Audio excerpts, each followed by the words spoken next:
Hi, my name is Gil Robertson, president of the African American Film Critics Association. And today for AAFCA Roundtables, we are talking to the cast members of Fatal Affair, the new Netflix film that will debut on Netflix this Friday. Guys, without further ado, I'm going to introduce the members of our association who have joined us today. We have the Curvy critic, Carla, Renata, is it Sherman Oaks, Encino, or in Lake Los Balboa. Angeles? It's Lake in Balboa. We have Anthony in Houston, the movie brother. We have a new member, DJ Chris Styles in Cleveland. We have Mercedes Springer in Atlanta. We have Katia Woods in Philadelphia. We have Mercedes Williams in Pittsburgh. We have Al McGhee in South Florida. Hey. We have Ronda, Racha, Penrice in Atlanta. We have Malik Adon in Oakland, Oaktown. We have Emmanuel Eman in Chicago. And we have Ray Cornelius in Atlanta. So without further ado, I'm going to let you guys do what you do so well. I will see you soon. What's up, guys? Ant here, the movie brother. What's good? First and foremost, I want to say I did get an opportunity to see the film, and I was thoroughly entertained. It was good to see the wife mess up for a change instead of the brother. You know, a lot of times we the ones that screw it up. So you know, I appreciate that. But I did enjoy the film. My question to you, Stephen, as well as Omar. You know, Gil mentioned earlier about COVID, right? And born out of this, something unfortunate, right? Everybody's dealing the best way that we can, right? We have this forum that we're doing now in the roundtable. My question to you guys, from your side, you know, of the camera and industry and what you're doing, what silver lining, you know, have you discovered, if any, with how the industry has changed because of the pandemic? That's a good question. You want to take it, Stevie? Well, sure, I'll take it. As far as how the industry has changed because of COVID, I don't know that I can find a silver lining. I mean, we have been out of work. We've been scrambling to find ways to reopen our sets and do it in the safest way possible. But we're hamstrung by the fact that cities and states are not, you know, sending their people back to work. You know, when you first asked about a silver lining, I thought you were going to ask about the silver lining in general, which would be, you know, being able to spend more time with our children, and me being a father of a young, you know, a 2.5-year-old, not missing any milestones or anything like that. And but as far as being in the business and how what kind of silver lining, I guess the only thing I could say is that the streaming platform, which this film happens to be on, has, you know, had a tremendous boom because of the fact that we've been locked in the house, and they're getting an opportunity to test the new model, and it's I think it's showing that it's going to be a very viable option in the future that people are going to even more gravitate to than they already have been before this. You know, without being able to go to theaters and things like that, people are forced to watch films and television shows on platforms like this. And I think Netflix and others like it can really see that just as many people, if not more people, are willing to do that than go to the theater. I would piggyback on that, that outside of the logistically, right, we're in uncharted waters. So they're putting together these new guidelines and zones and all of that stuff that we'll have to deal with on sets when that happens. But I think a potential silver lining is more from a cultural standpoint, from an art standpoint, that this you know, these everything that we're dealing with in our American society, all of these movements sort of culminating and coming together. And I would hope that the silver lining is us taking advantage of this collective crisis of consciousness, if you will, And I think that art that'll be born from this is going to be incredible. If you think about, if you're, 13, 14, 15 and watching things happen, but you're an aspiring filmmaker, or you're an aspiring, director. So I think that could be the potential silver lining down the road. Definitely. Well, thank you guys, and wishing you the best on this project. Thank you. Thank you. Glad you enjoyed it. Hey, Omar and Steven. This is Carla, Renata, the Curvy Critic in LA. How y'all doing? Good, good. How are you? I'm good. So I know both of you have oftentimes played leading men in a lot of films, and not necessarily in thrillers, though. You know what I mean? You guys have been leading men, romantic leading men in other types of films. Do you enjoy doing the roles in the thrillers, or do you like being the romantic leads? And for Omar, I know in Traffic, you were the person being hunted, but this time you were the person doing the hunting. And which one do you enjoy the best? Ooh. Well, for me, that's why aside from the opportunity to work with Nia again and work with Steven, I jumped at it, because the character was just like, I knew like my fan base would be like, I've never seen him, in a role like this. And then from a creative standpoint, it was super refreshing for me as an actor, because, it's playing a guy who's delusional. There's probably some mental health issues that went unchecked, and it gets dark. And so that was fun. And like my favorite thing to do when we were filming this was I would creep out the script supervisor. So whenever we did a take, I would look at her and she would be like, that was creepy. And I was like, all right, I nailed it. But I think, we had fun, man. It seeing Black and brown people in a film like this and it was so picturesque, right? It was beautiful scenery. And I love the fact that, it's this husband, wife, they had a kid, they're successful, and we don't have to explain the why. It's just, they're successful, and we're humans. So we have human stories, and getting a chance to, Netflix giving us a chance to get this out there, I think is important. You have anything to add to that, Steven? Yeah, I don't know if you saw it, but I did a thriller called Till Death Do Us Part.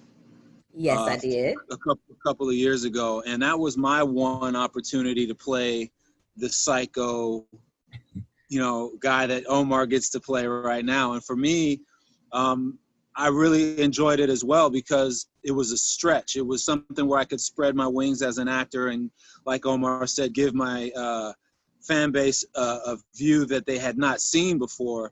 The only issue I had with it was, and I don't know if Omar experienced this or not, but because I got so deep into the character and allowing the demons that we all have to come to the surface and live at the surface for a number of weeks, where I was really on edge, it took me a little while to come out of that. It took me a good week and a half to 2 weeks to get away from that character and that edge and push those demons back down into the recesses of my psyche. You know what I mean?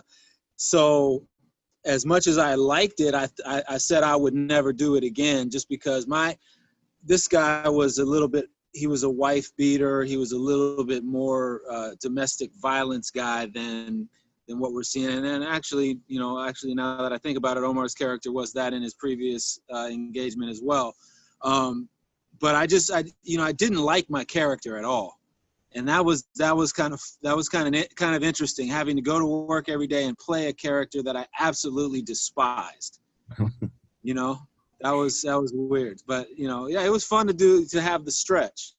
Omar, did it take you a while to come out of this character, or was it pretty easy? It was. I've developed a process of decompression as an actor, which I think is important, because it's the roles vary, but certainly when you play in the dark energy, it can weigh on you and those around you and your family and all of that. So everyone has a different process. This one, it was just like, all right, I have to really focus on decompression and get it back together. And besides that, my wife would just knock me upside the head back into reality. So I was like, all right. Well, I enjoyed both of y'all in the film. I was screaming at the screen because I love thrillers. It's like my jam. So I was screaming at the screen and just having a really good time. So thank you for taking time to speak to us today. I appreciate it. Thank you. Thank you.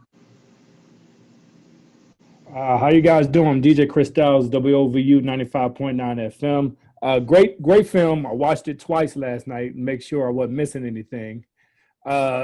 Great job, Omar. Thank you. Great job.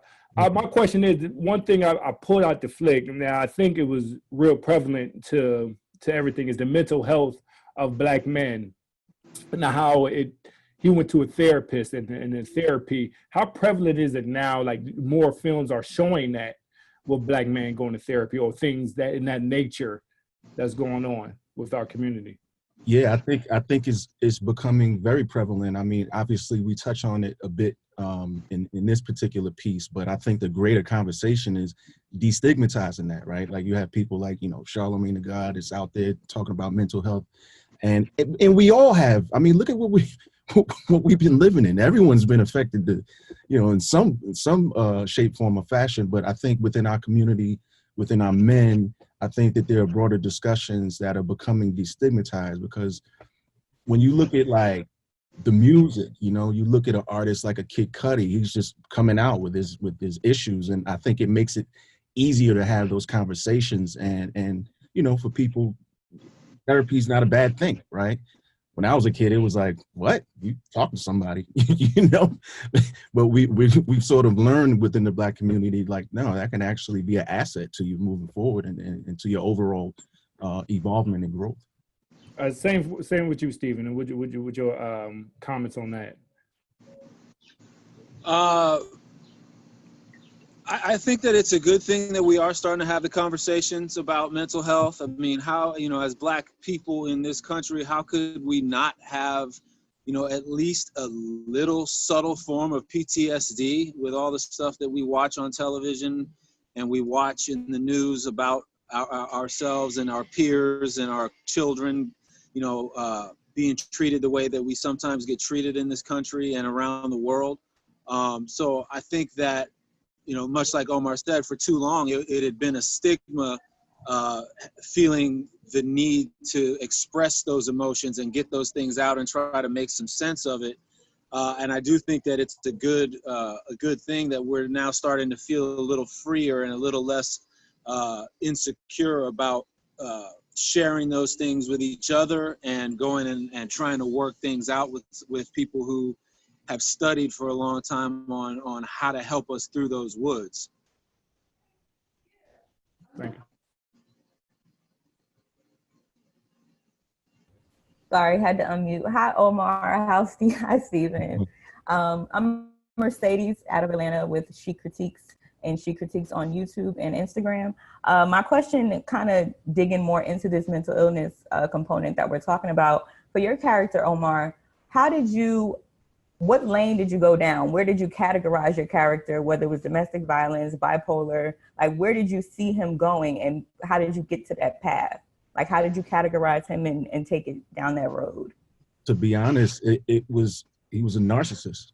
Ultimately, he was a narcissist. He wanted control, and in his previous relationship, he wasn't able to achieve that, and so now he wanted to enforce control on this thing that's only existing in his head. This relationship is really in his head. And so that's kind of how I approached it. Even though obviously he and Nia's character, they had a tryst. An entanglement. It's an entanglement. Nah, don't do it. Don't do it.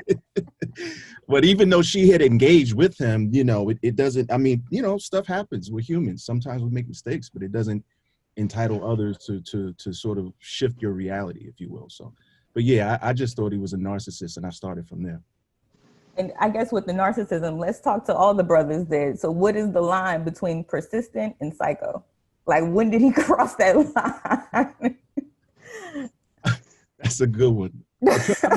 Because we're taught to be persistent. And that's the funny thing, like when we're growing up and it's like, oh, the girl you liked in grade school, it's like, keep trying, and then she comes around one day.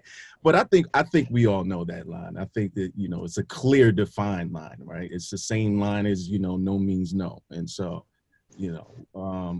but persistence works sometimes. Thank you. Thank you. Hi guys, this is Reggie Ponder, the Real Critic out of Chicago.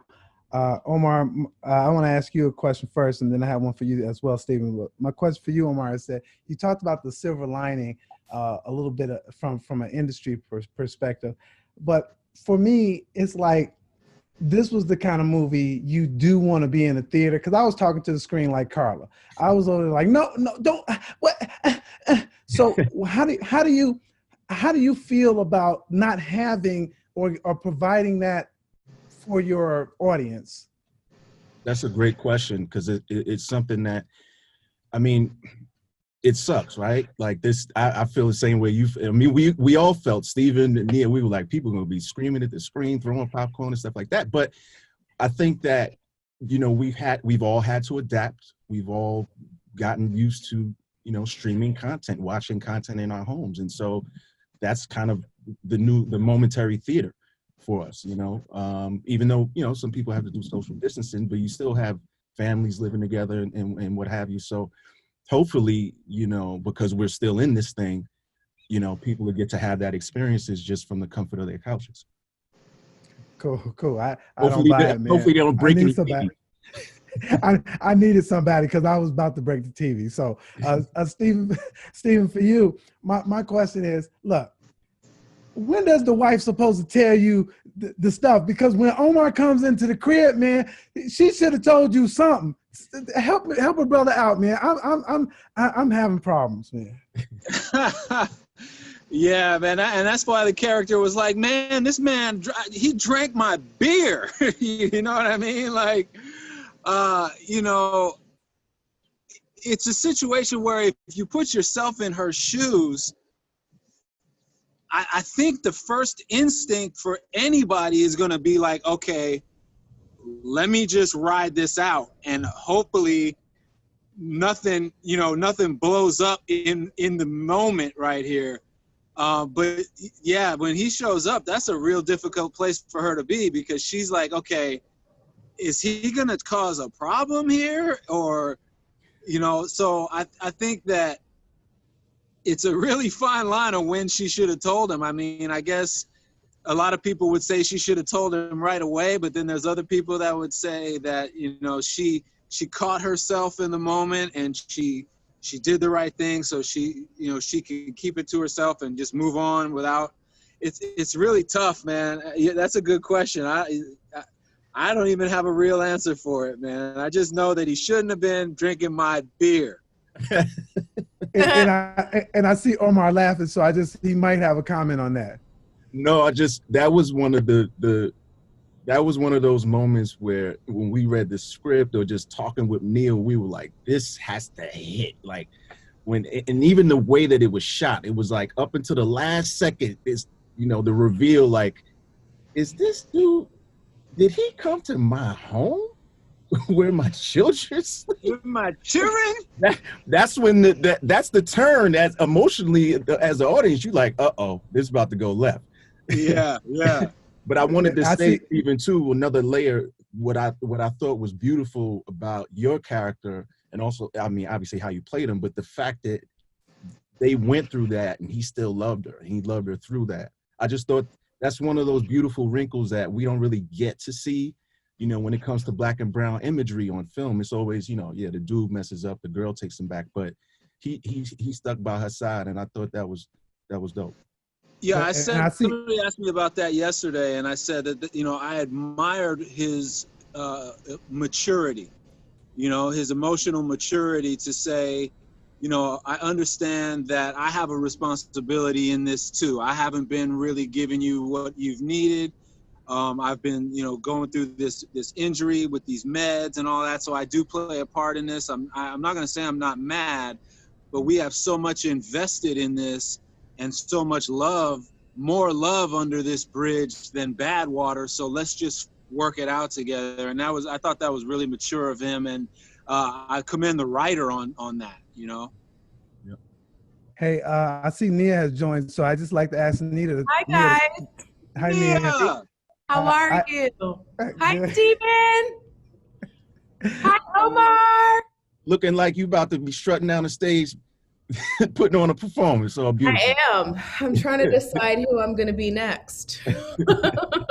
Somebody from the 80s, clearly, with the feather action I got going on. Beautiful. So Neil, my question to you is that I just asked, when should you have told, as your character, have told your husband what was going on? Firstly, you were making me mad, all right? I'm like, come on, girl, tell him. But that was me, you know, as a guy. So what do you think about that whole situation? Because you didn't tell, and when he came to the house, that's the thing that got me. Well, I think it's a slippery slope. And I think it's safe to assume that, you know, this was an isolated incident that happened over a relatively short period of time. And I think every time she tried to get control of the situation spiraled more and more out of control until it imploded. And so what you have is a love triangle. And, you know, fear will cripple you in any type of way. And I do think she was just crippled and she was afraid. And she was clearly wrong. And I think, you know, everyone can relate to having those moments in their relationship where it feels like we've been doing this a long time. Yes, we're partners. Yes, we love each other. But is the spark still there? That doesn't mean you should go out and, you know, make out with your ex or hook up with someone else. It just means that you need to get a little bit more creative in your relationship. Thank you, guys. Appreciate it. Thank you. Hey guys, Kathy out of Philadelphia, Couple Soul Show. One thing I did like about the film is that the woman was shown to be the one, as Reggie and Ann said, to be the one being messy, even though she didn't full-fledged go out with her with the physical act. So my question is, do you think that it's cheating? Because to me, like, a form of cheating can be like her sitting down with this man that she hasn't seen in a long time and talking about the intimate details of her marriage, of her relationship, which, you know, in itself can be a form of giving permission. And in this particular case, Omar's character just happened to be full-fledged crazy and take advantage of that. So do you feel that cheating doesn't necessarily have to be just an intimate act, but can also be allowing another person, inadvertently giving them permission into your relationship? I think there's all sorts of cheating, but it's only called cheating if it goes against your agreement with your partner. I mean, we're living in a time where people are redefining what family is and how they want to do it and what they want to do, and that's their business. I don't judge anyone. I don't think the traditional family really is, I think we can be traditional within our family, but I don't think the status quo of husband, wife, and 3.5 kids is necessarily successful for everyone. So you got to talk to your dude about that. I'd say you. You got to ask him how he feels. I mean, I personally wouldn't do it. I'm pretty loyal. I don't think you go, I'd rather end something before I go outside of my relationship and disrespect the person I'm with. So that's just me though. Everybody's different. And I totally agree, Nia. Like I think it's contingent upon, you know, the agreement between those two people. And then it's like, because you can't not see things. If a man sees a beautiful woman or the woman sees a beautiful man or what have you, you know, because some people think, are you cheating mentally? Are you cheating emotionally with your work husband or your work wife? Like, it's really, I think, about two people communicating, you know, what the type of relationship they would like to have. They set up those parameters, and to Nia's point, anything outside of that is sort of breaking the rules. Got it. Thank you, guys. Thank you. Hey, this is Al McGhee with Your Entertainment Ticket. First of all, I want to say hello to Stephen, Omar, and the beautiful Nia. Oh my God, I've dreamed about you for many years, but but I'm not like David. Okay, I'm not like David, the character in the movie. But anyway, I got a question for each one of you. First off, Stephen, your character Marcus, do you feel that you were a soft husband? I mean, you put a lot of trust in your wife, but you feel that you were a little soft in the, with her in a relationship, especially when another guy come to your house and drink your beer. And Omar, your character David, now you infatuated with this woman, but you never had sex with her. So, I mean, how would you so fascinated with her, even though you said you were fascinated with her since college? And Nia, in this film, you felt that your relationship was not as exciting as it used to be. And do you feel that that also played with your character too, Ellie? Whoever want to go first. Well, I mean, we'll go. I will go in order, I guess. Yeah, I do think that Marcus was a little softer than people might like to see him be. He was an artsy guy. He was very loving of his wife and very had a lot of deference to her. And I think that I played him that way purposely. I wanted to show him being a little less of the alpha guy that I often play, and a little more of a guy who was more in love with his wife than she might be with him. So yeah, I do. You're right. That's a good observation. I do think I did play him to be a little bit softer than some guys might have wanted him to be. Right. Well, thank you. Yeah. And for my character, I mean, I think he was more. He had time. He had over 20 years to be thinking about this woman. That's what I mean. But you never touched her. But there was another wrinkle that I thought was important to fuel that, is that his ex-girlfriend looked like Nia's character. So that just shows you how he was a little bit of psychopath in his mind, and he was delusional. He was in his head. But nothing good can come from lusting after somebody for over 20 years. So that's the whole movie made. That's a whole story in your head. I don't remember what the question was. I'm so sorry. Okay. The question is this: earlier when you was talking to David at the bar and talking about your relationship, do you feel that Ellie's just felt that her relationship was really down and she wanted more out of him, or she wanted someone else? Oh, I absolutely think she loves her husband. Like, that's no question. She loves her family. She loves her husband.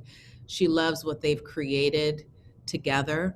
But something was missing. And I think oftentimes when someone goes outside of their relationship, it's because they're going through something personally. And when you address those issues, you can actually be happy and content within your relationship if it's the right partner for you. So what I think is she got caught up in a moment. I think she was bored, and I think she was going through a life change, having, her daughter start school, leaving a big company. Maybe she wasn't as confident as she had been in the past. And, she runs into her old sort of crush, or, just someone who felt familiar. And, we don't oftentimes know why we attach ourselves to things from the past, or what is that thing that makes you want to feel something like nostalgia. And so maybe that was it. I'm not really sure. I think all of those things are things that I think about as we were playing these scenes. And some of it, you just got to trust what comes out of your mouth and being in the moment. That's honestly, this is why I called Omar the minute I got the script, because I've never done this genre, and I knew that I needed someone who I could trust to play those scenes, because some of them are kind of difficult. And hands down, everyone was like, call Stephen Bishop. He'd be like the perfect husband for this, story. And, we spent a lot of time on set talking about baseball and hanging out. So I was really I had two really strong bookends in this. And I think when a woman feels supported, she can do anything. So, your support in any artistic situation is probably the most important thing. Well, I want to thank you guys for answering my question. And this is a good popcorn movie. And I feel that Peter Sullivan, the director, did a great job with you three top talents. Thank you. Well, thank you, Albert. Thank you. Thank you. I think we need to get an insert. Hello, my name is Mercedes. I am also known as Movie Scene Queen. I'm stationed here in Pittsburgh, Pennsylvania. Thank you guys so much for being here. Zoom did not want me to be on this call. It kept messing up, but I'm finally here and I'm glad to be connected with you guys. How was it working with each other on set? Assuming that everything looks different, chemistry is different with every project. How was it working with getting to know all three? Maybe again, if this is other projects, but just working with each other on this movie. You want to take that? Let's go first. It was great. We've all been in this game, a really long time. We've all had our own individual experiences, and Omar and I have worked together before. And we're both from Brooklyn, so it's like there's an instant brother sisterhood there. And I've watched and admired Stephen's work for a long time. And look, it's just important that we tell diverse stories. We show a different side of life. We don't have to just be one thing. And that's what movie making and filmmaking and television is all about. And in these times where the world is seemingly like falling apart and we're, in a situation where we're on computers talking about a movie, it feels sort of self-serving, especially because we're all Black. And I think, I kind of went back and forth in my mind, like, how do I talk about this film and share it with the world and not seem like I'm being self-serving? And I think what we have to remember is film and television has always been used as escapism. And, we need a little bit of that right now as we take breaks from the movement. But I think as soon as the movie's over, let's get back to work. Sure. And for me, I'm sorry. Go ahead, Steve. No, go ahead, O. No, I was just gonna say, me and I have a great relationship. We've known each other over 20 years, and she knows this, but I call her. She's one of my favorite dance partners. Like, we just have a shorthand. That's my creative kindred. So, I was thrilled to come on board and also to be a part of. This is the first film that she's produced, and from the ground up, to watch that process unfold, and she really did the damn thing. Just attention to detail, from everything from obviously from the script and stuff like that, but even to like wardrobe, and she really did it. So that was, I'm just so proud of her, and with Stephen, we had a great time, and I knew he was going to be good because my best friend, when he found out, he was like, oh, you doing a movie with Bishop? Oh, you're going to have a great time, man. He's just such a good dude. And so we just kind of gel from the gate. You remember the first time we sat down and we all started talking story and talking character, and we really all put our hands in the pot, try to create something that, to Nia's point, is kind of like that escapism. It's kind of right now it's kind of a breath of fresh air, hopefully, for people to get people's minds off stuff. But it was a great process.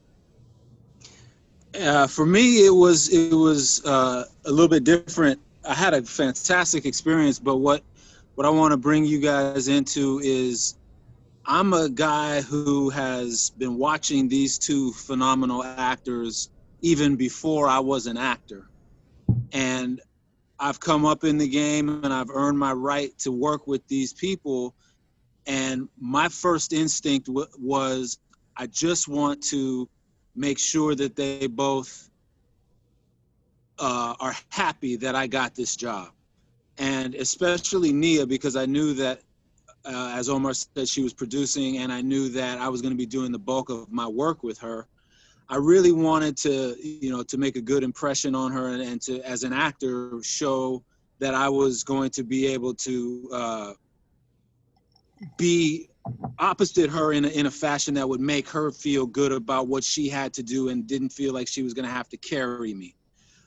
So there was a little bit of apprehension there for me at the beginning, but after our first scene, and I said this yesterday, after our first scene together, Nia's energy showed me that she was happy with the choice and that she kind of gave me an energetic stamp of approval, and it allowed me to free up and create more and more chemistry as the shoot went on. I have to say that working with Nia was such a good experience because she's such a professional and she's so prepared to have the hat of being the producer and being the lead actor in the film, and still every time she didn't miss a beat. And so Nia, thank you again for the opportunity, but also thank you for being such a good person to work with. I mean, it was such a good experience, and I really hope we get a chance to do it again. And as far as with Omar, like he said, his best friend is a really good friend of mine as well. And so, we kind of already had a feeling. And then when we got a chance to talk and talk off screen, and then, we got to do our fight scene together where we had to do choreography together. That was fun, man. It was all around. It was just a really, really enjoyable experience. I want to thank you guys so much for being here with us on this call. Miss Nia Long, you are gorgeous. Everything is fascinating and glowing with you right now.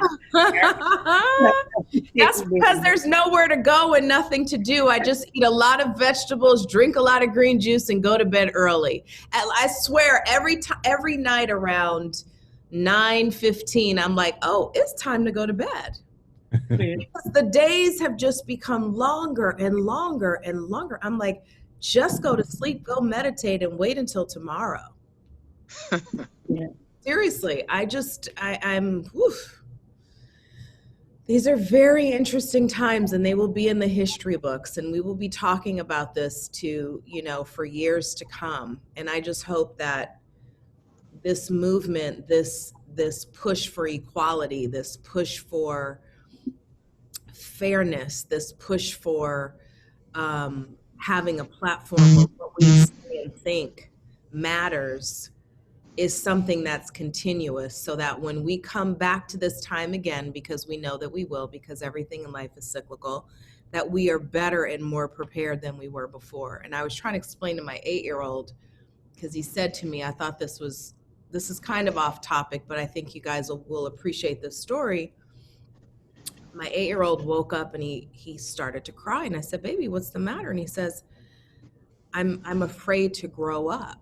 And so in my mind, I'm thinking, oh, poor thing. He's like feeling like he's leaving the baby stage and he doesn't know what. And I said, well, why are you afraid? And he said, because when I grow up, I'm going to be a Black man and I'm afraid that the police are going to kill me.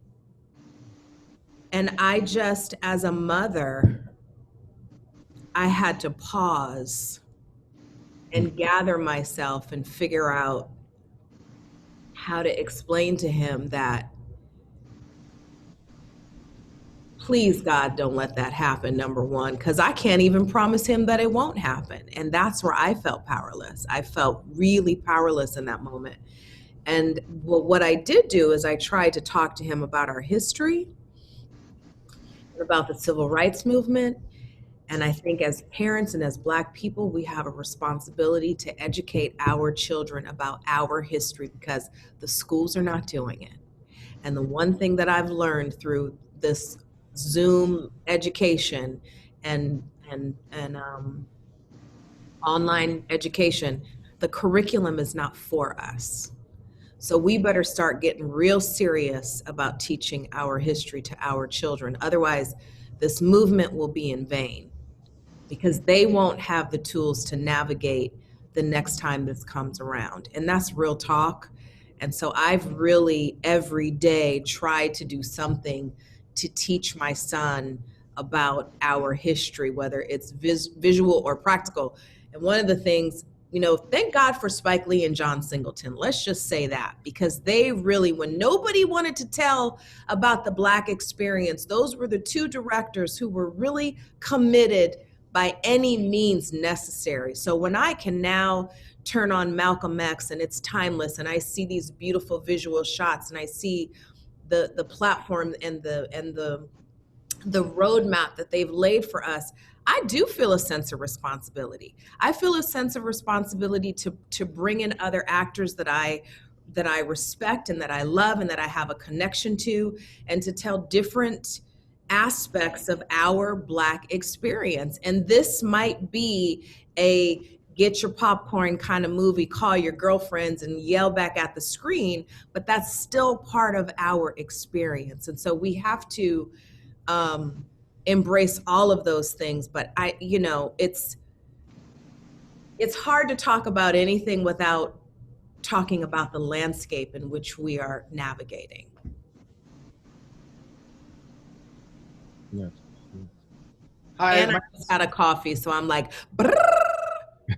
my name is Ray Cornelius out of Atlanta. I host a show Upfront Inside Atlanta's entertainment industry. Loved the movie. Omar, I don't think I'll ever look at you the same.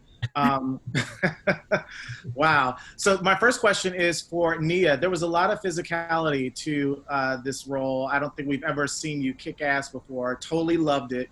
And just wanted to know, how much fun did you have with that last scene? Because when he was hanging over the edge, over the cliff, I was like, oh my gosh, I've never seen you like do that before. So how much fun did you have with that part? You want the honest answer, or do you want the Hollywood politically correct answer? I want the honest to God truth. The honest answer is it was the last night of shooting. It was 2-something in the morning. It was freezing, and we couldn't see anything because the whole point was for that very last moment to be in the dark. I knew I was good because Steven had my legs, so I was like, I'm not falling. Ooh, I can't talk too much. I was more worried about the stunt going wrong. Like I know that, people we were working with professionals who were great and all of that, but that mama bear in me was like, all right, get the shot, get the camera, let's go. No dilly-dallying when we're in our positions. Let's shoot. And I think that was the only day that I ever really got a little bit more firm with roll the cameras, because we were all literally in our positions at 3:00 in the morning. And I can't really get into any more detail, but what I will say is you want to take precautions during that time. And some of it I did, some of it my stunt double did, but for the most part, we actually, the three of us, really figured out the blocking of the scene. Remember, guys, how we went back and forth 4 or 5 times and Yeah. Yep. tried to kind of figure out what made sense. And yeah, we were definitely figuring it out that night. I'll just say that with a smile. It was great. It was a great movie. I enjoyed myself, and definitely will watch it again. Thank you so much. Thank you, Ray. Hey, well, I wrote African American History for Dummies, so we're working on getting that back in print. So, but Cool. I wanted to ask you, Nia, particularly, why was this the right time for you to produce? Because I said to myself, I'm ready to produce. And I think that's kind of I don't know, I have this thing in my experience in this life where if I ask for it and I'm very serious about it and I'm working towards it and I'm ready for the next thing and I just speak it, I mean, that's God. We can call it whatever we want, but that's my relationship with my God. And I know that when I decide to do something, it usually happens. It's never easy, but I'm deliberate and specific about what I want. And I'm not going to do something that I don't think I'm ready for. And This happened to be like the right first project to get my feet wet. You know, it was more about good acting, good camera operating, and good chemistry between the actors more than anything else, because with that, you can kind of accomplish anything. And Omar, you got to say something about this being the 20th anniversary of Love and Basketball. Oh, man, you gonna age me some more? It's not aging when it's a classic. So, I mean, it's a blessing to be here. Yeah, thank you. I think as artists,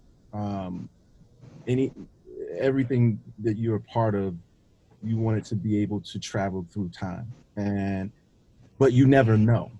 And I think it's just, when I think back, it's amazing that was Gina Blyther's first film. She wrote and directed.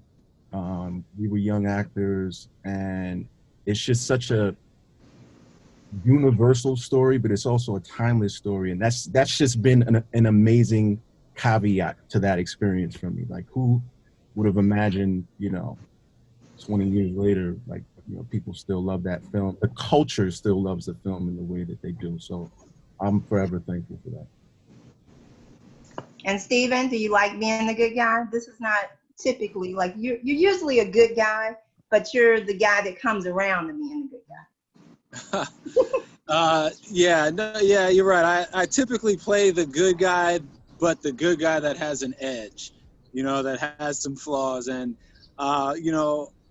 after playing the part that I played Until Death Do Us Part, which was the bad guy, coming back to this part was a safe and comfortable place for me to be. It was good to be able to really play a guy that was extremely loving and wasn't the edge, the guy with the edge, or the guy with the extra girl on the side, or the guy that was always in some mess. Just the straight, good family man. It was enjoyable. It was enjoyable. It definitely was.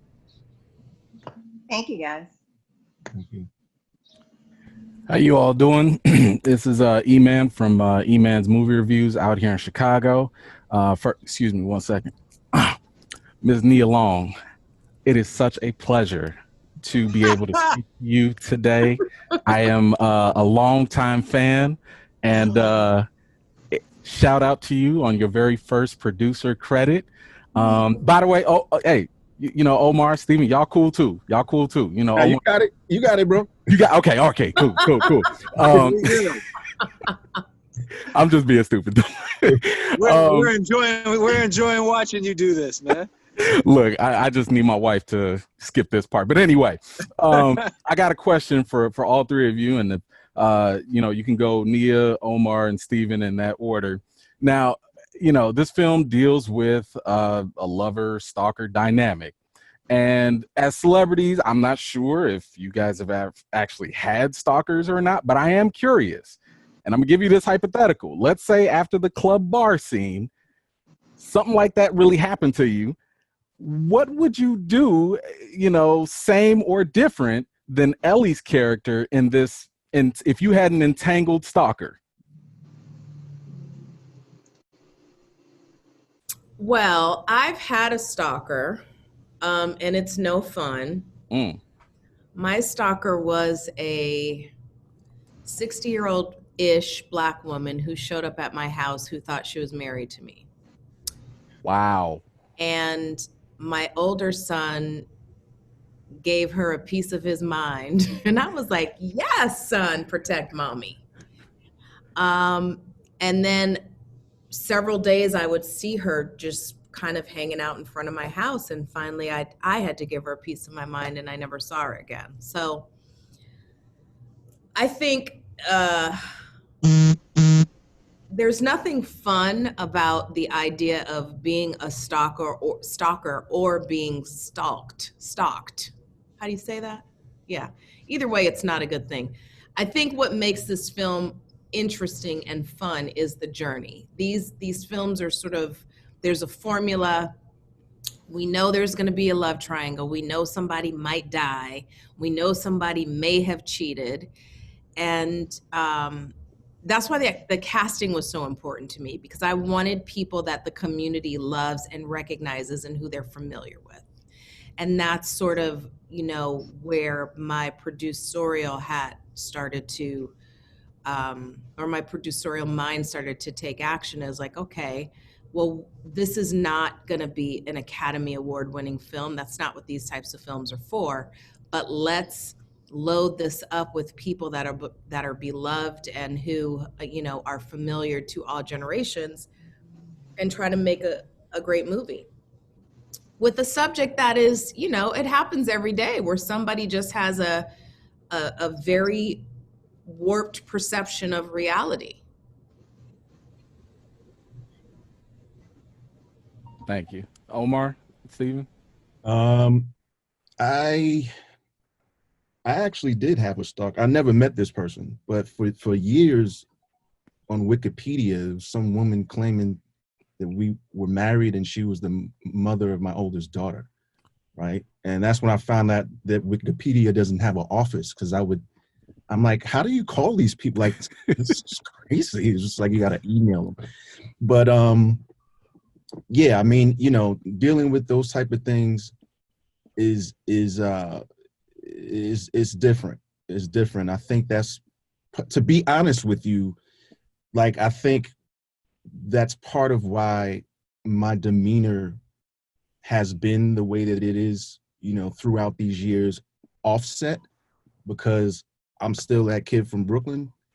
And if I'm with my mother or my grandmother, or like, I shift into a whole different energy. Like, we're not playing those games. And now that I'm a father and have kids and my husband and all that, we can't play with that energy, because, you know, Somebody might get their ass kicked, is what he's saying.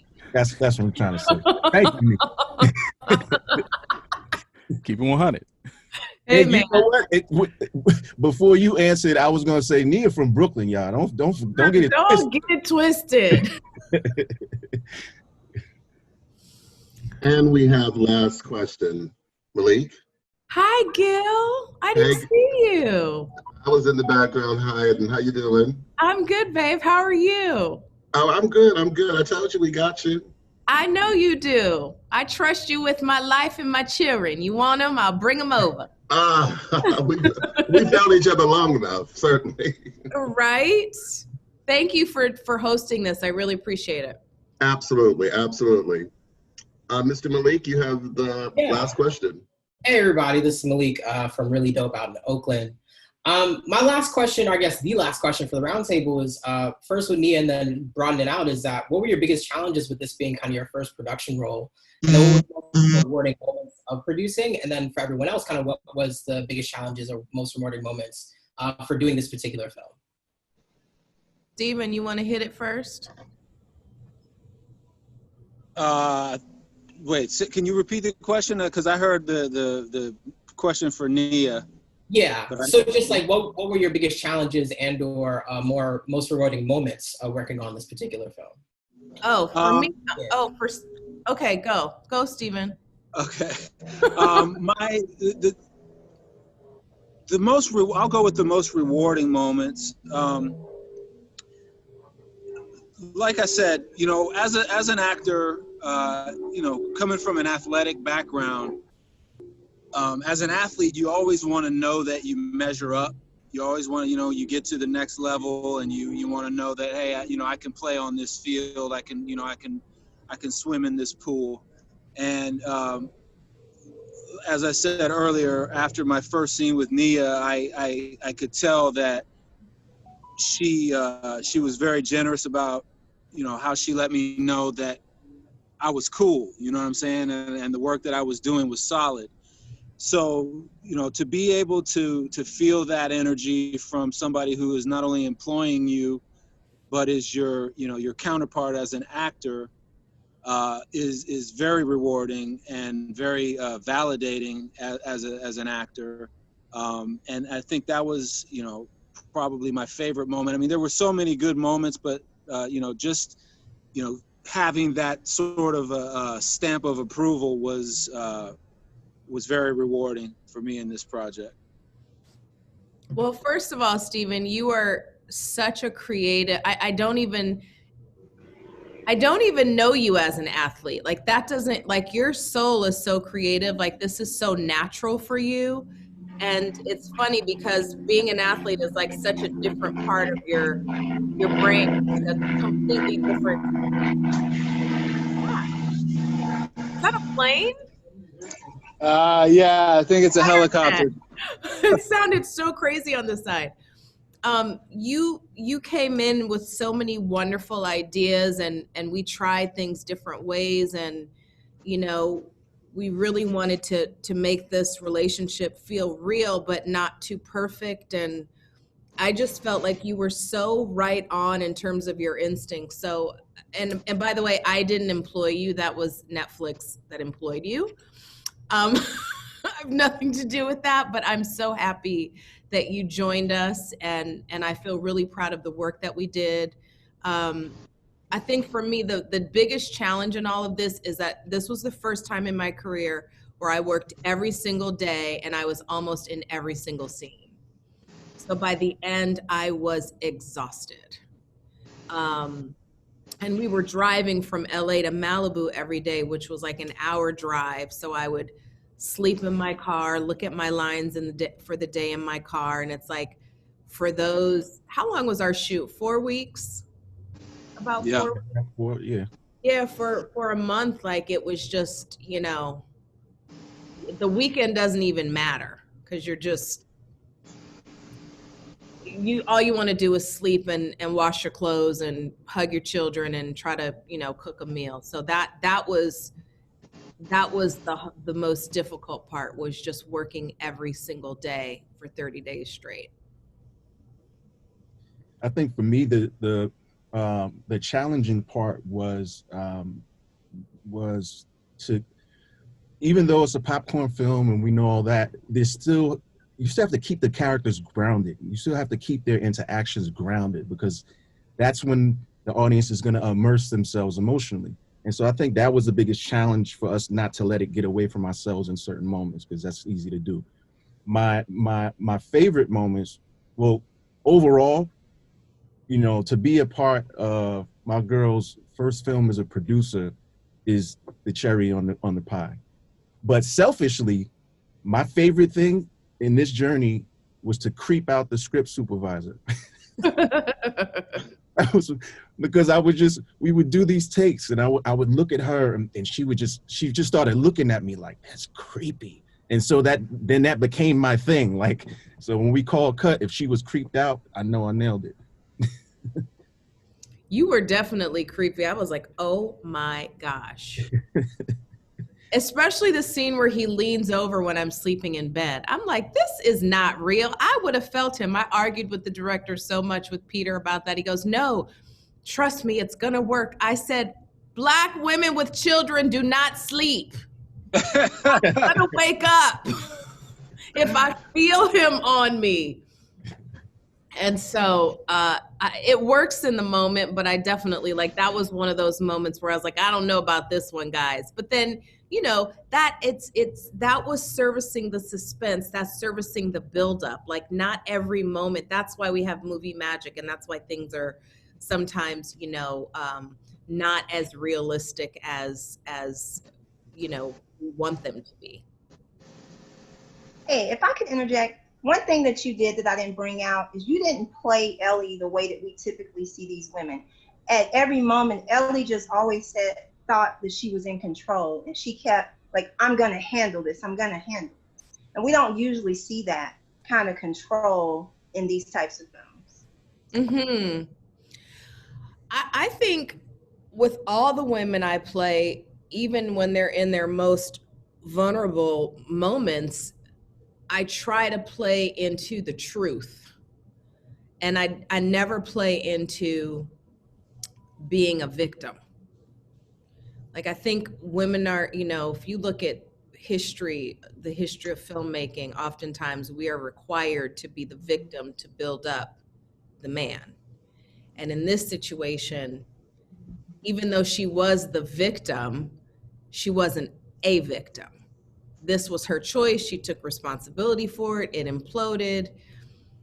Shit went down. It got, you know, and there it is. But I never want to play into the story. I think that's a mistake when actors do that. You kind of want to play against the story, especially when you ultimately kind of know what's going to happen. But that's you know, that's part of the formula of a thriller.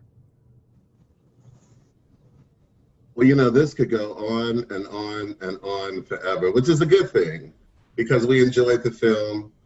On behalf of the world's largest group of Black film critics, we want to thank each of you. We want you to know that we got you, that we are here for you, and that we will continue to uplift and support your careers. You guys have a terrific day. Again, congratulations on this amazing film.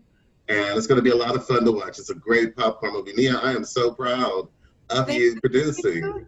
Thank you, Gil.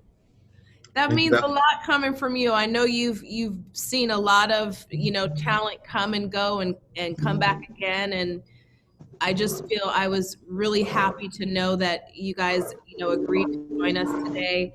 I think, you know, Black press is important. Our perspective, our voice, our attendance and love of one another is extremely important. And this is how, you know, the word gets around to support each other's work. So thank you for having us.